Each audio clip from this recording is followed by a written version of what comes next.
Abramos as nossas Bíblias no livro de Romanos, em seu capítulo de número 9, versos 14 ao 18.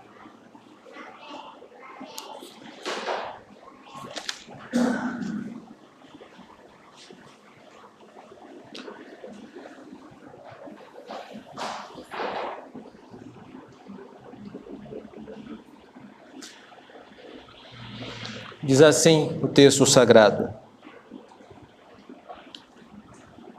Que diremos, pois, a injustiça na parte de Deus? De modo nenhum. Pois ele diz a Moisés: terei misericórdia de quem me aprouver ter misericórdia, e compadecer-me-ei de quem me aprouver ter compaixão. Assim, pois, não depende de quem quer ou de quem corre, mas de usar Deus a sua misericórdia. Porque a Escritura diz a Faraó: para isto mesmo te levantei, para mostrar em ti o meu poder, e para que o meu nome seja anunciado por toda a terra. Logo, tem ele misericórdia de quem quer, e também endurece a quem lhe apraz. Peço que você reflita um pouco. Você conhece alguém que reclamou da justiça de Deus? Pode lembrar de um nome? Eu posso. Abacuque.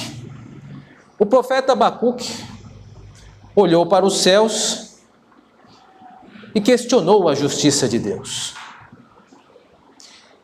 Ele afirma no seu livro que via violência, pecado florescendo na nação de Israel.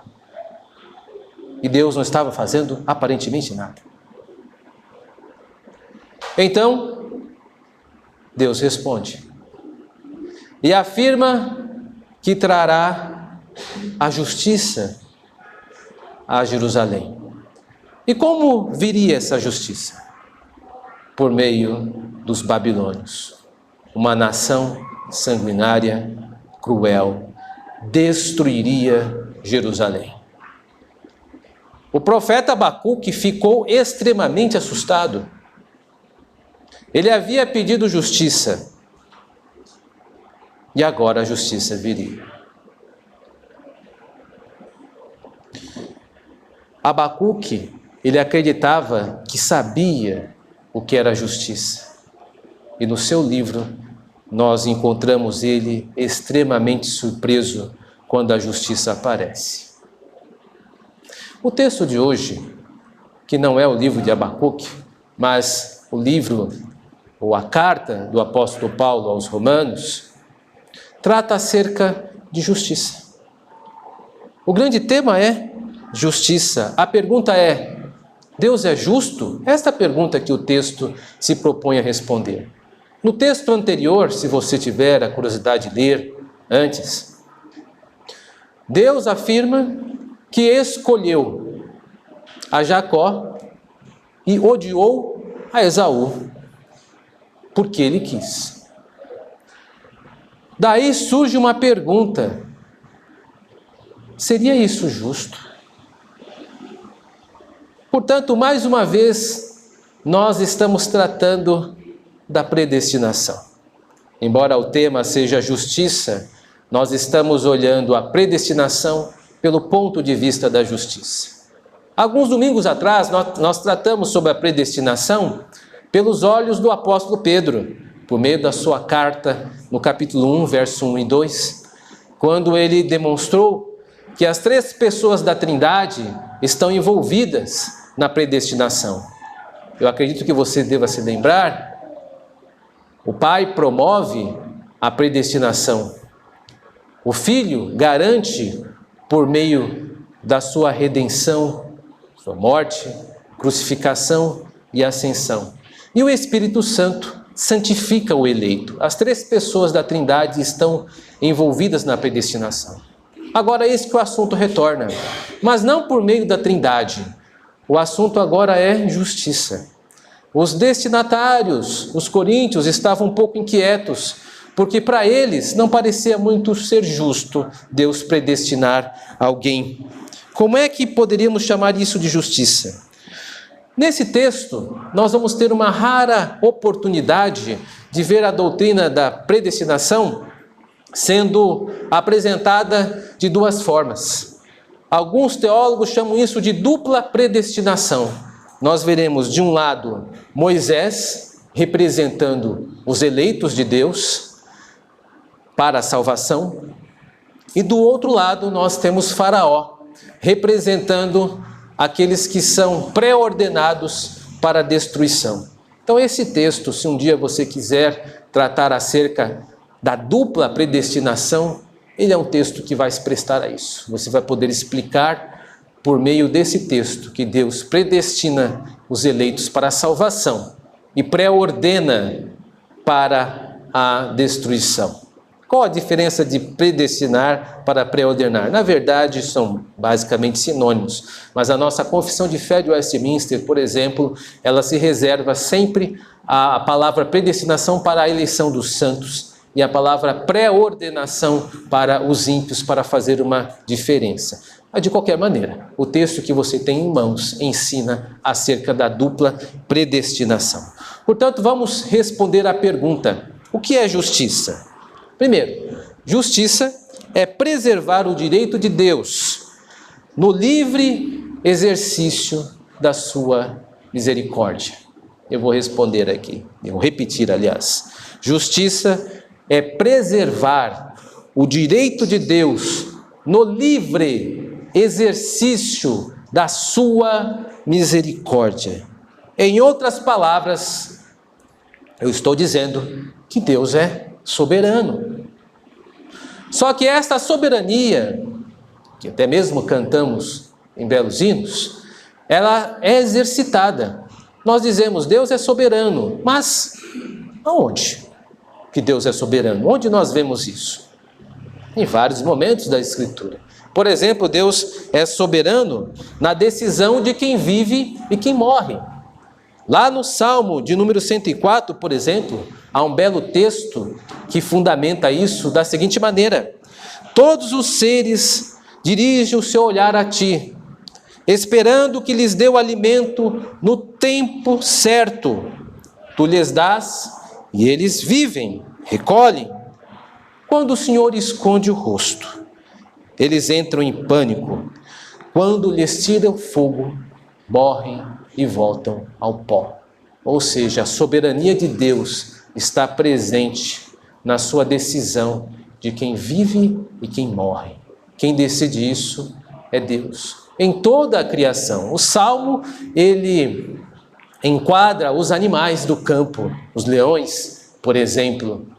Mas isso se aplica a todas as criaturas desta terra. Não existe nenhuma criatura que não morra se não for a vontade de Deus. O contrário também é verdadeiro, não existe nenhuma criatura que esteja viva se não for a vontade de Deus. Portanto, nós estamos aqui diante da grande vontade de Deus, porque estamos todos vivos. Eu falo a pessoas que estão vivas.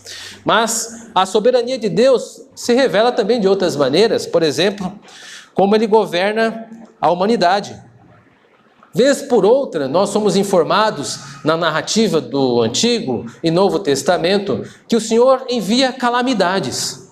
Lembre-se, por exemplo, da grande calamidade de fome que veio nos tempos retratados no livro de Gênesis, quando Faraó governava o Egito e teve aquele sonho das vacas magras e vacas gordas. Deus estava o avisando que viria uma grande fome em todo o mundo então conhecido. Neste contexto surge José.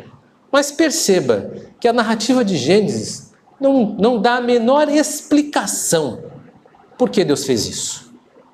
O texto não diz. O texto diz que viria a fome, que José entendeu que a sua vida servia para preservar a vida das pessoas, mas em nenhum momento Deus explicou por que enviaria a fome.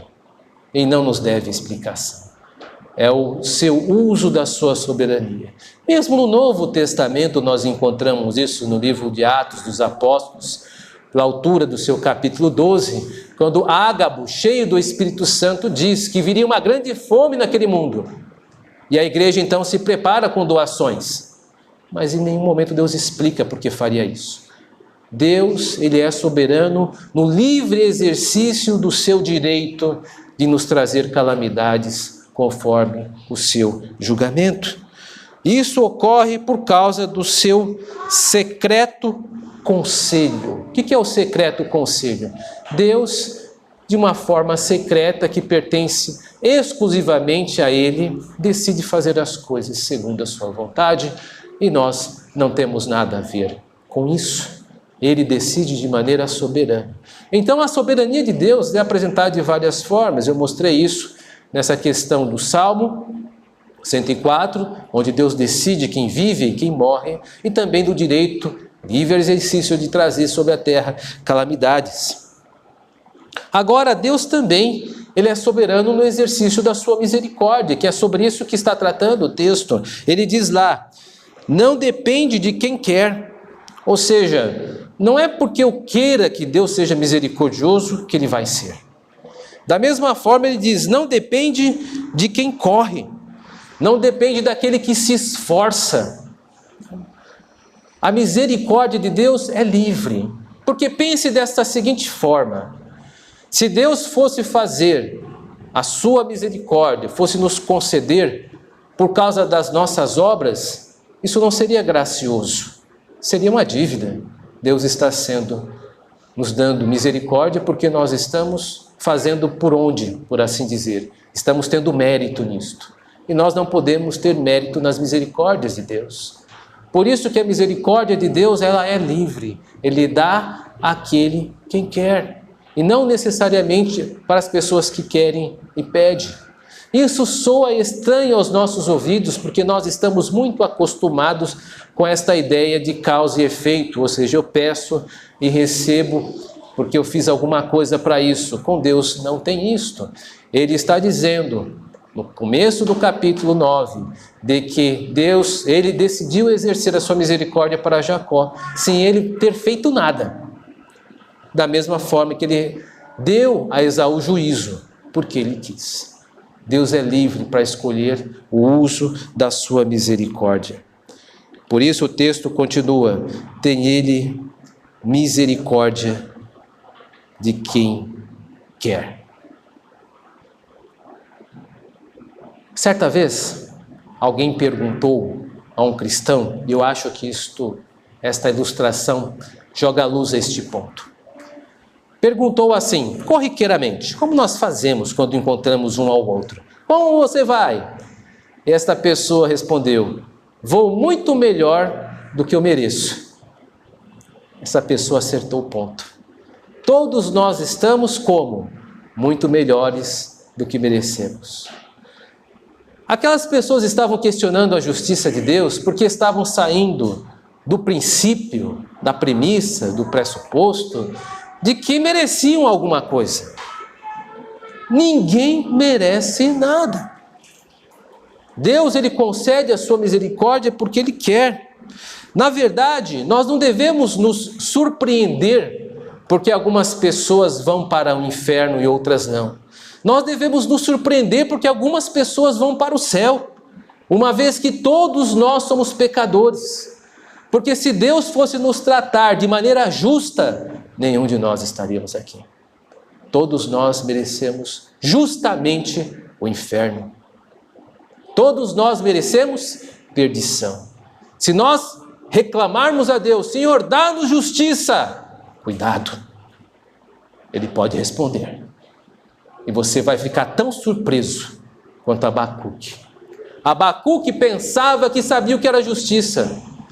Ou muitos dos nossos tempos pensam que sabem.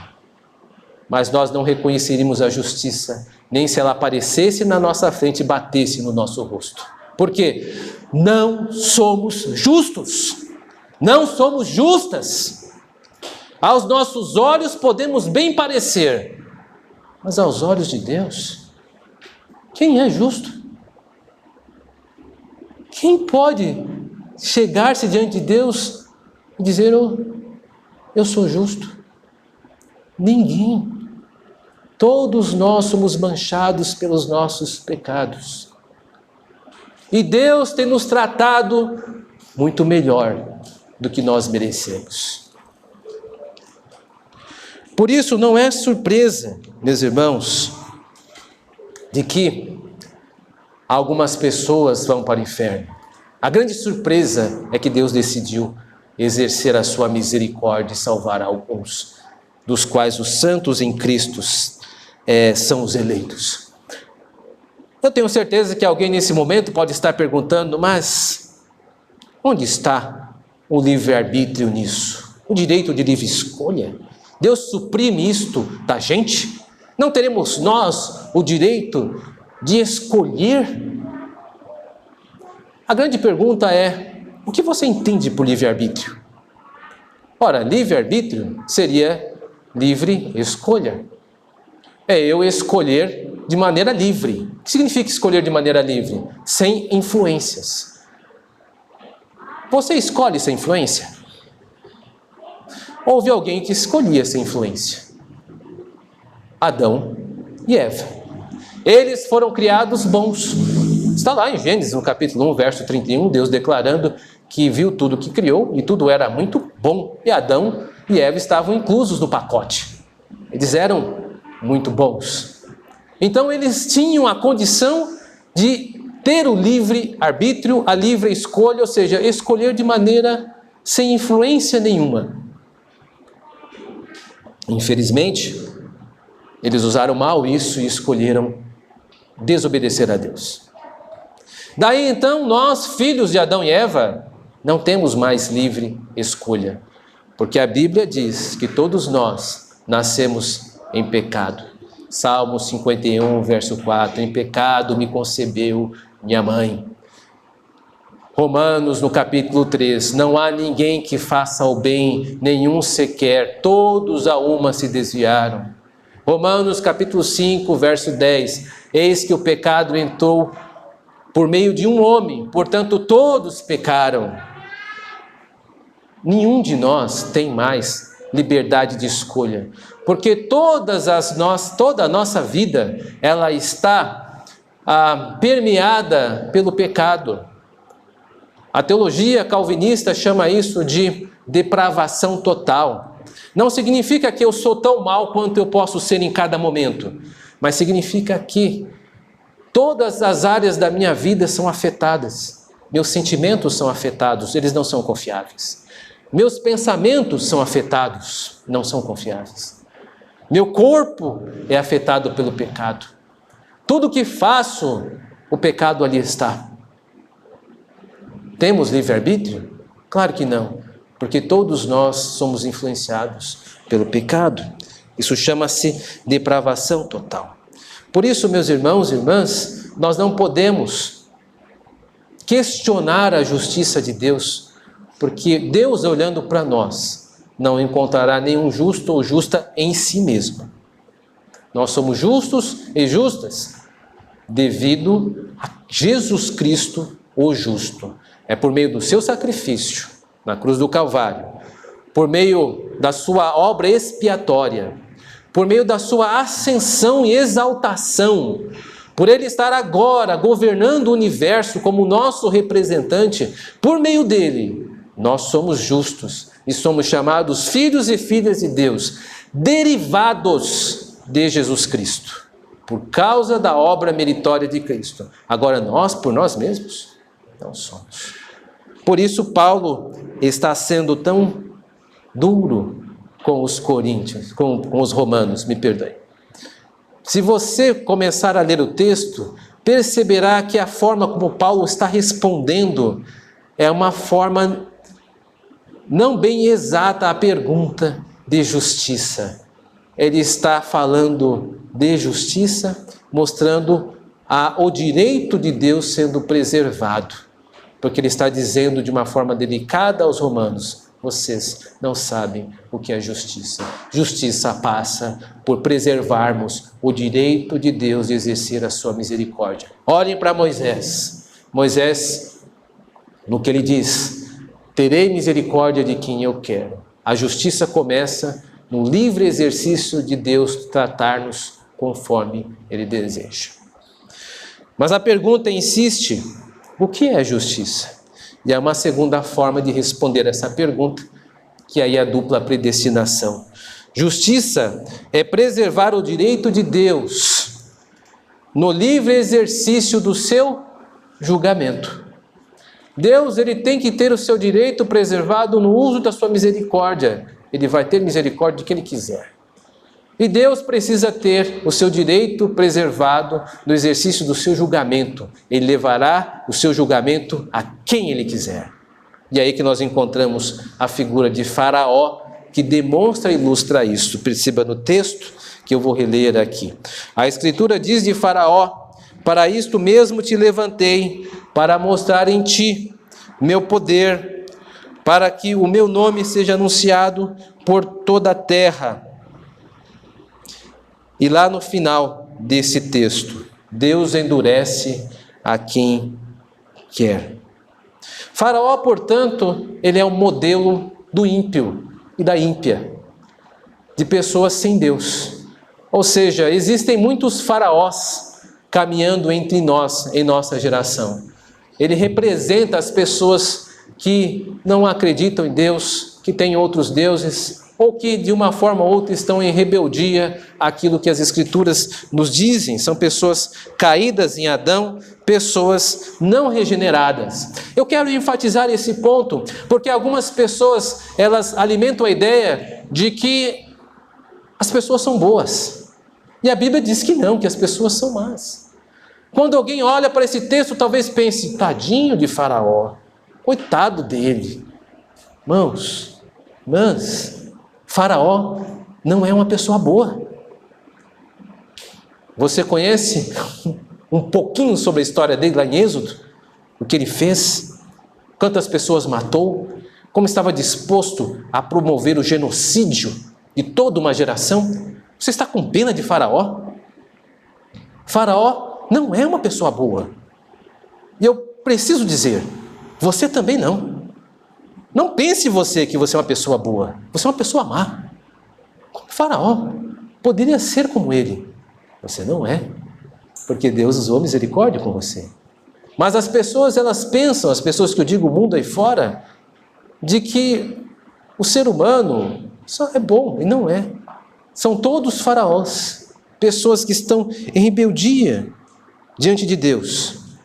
A maldade de Faraó é a maldade de uma pessoa que não nasceu de novo, uma pessoa não regenerada. E o que reserva a estas pessoas? Justiça. Essas pessoas serão tratadas com justiça. E o que a justiça de Deus diz sobre o pecado? Ezequiel, no capítulo 18, verso 4. Toda a alma que pecar, esta morrerá. Eis a justiça de Deus. Ou seja, este mundo não poderá acusar o Criador de injustiça. Todas as pessoas que não receberão misericórdia, receberão justiça. A justiça será feita. Estão pecados, estão pecando, morrerão. Estão plantando, irão colher. O que é a justiça? A justiça é a justa medida, não é mesmo? Não é esse o entendimento comum da palavra justiça? Uma roupa, por exemplo, que é justa, é uma roupa que tem a justa medida, que está no tamanho correto. A justiça de Deus, ela precisa ser satisfeita.